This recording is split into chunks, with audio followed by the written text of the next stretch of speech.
Hello guys, what's up? Welcome back. So today I'm going to show you how to download and install HD maps. Like there are many videos with the map, but they are not HD, they are blurry. So let's start.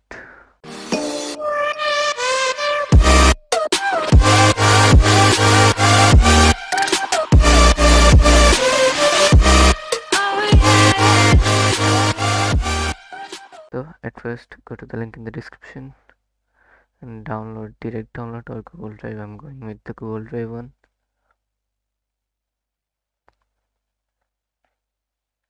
Then just click on the download.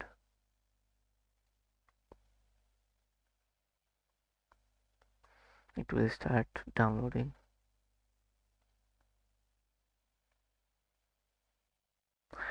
Let it finish the download.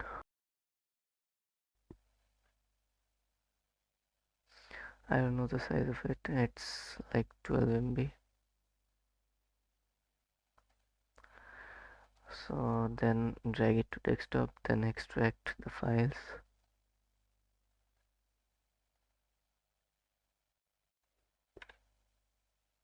Then here will be a folder called citizen. Just copy that and then go to Windows, search for FiveM, or if you know your FiveM directory, go to that. Like open file location, then again right click, then go to open file location, then go to FiveM application data and paste it here. That's all, you're finished. Let's test it.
As you can see, we have our new map and it's HD. Like you can read at least, right? But it doesn't have the new map because it was made in 2017. So that's all for today. Hope you like the video. If you like, please subscribe, like,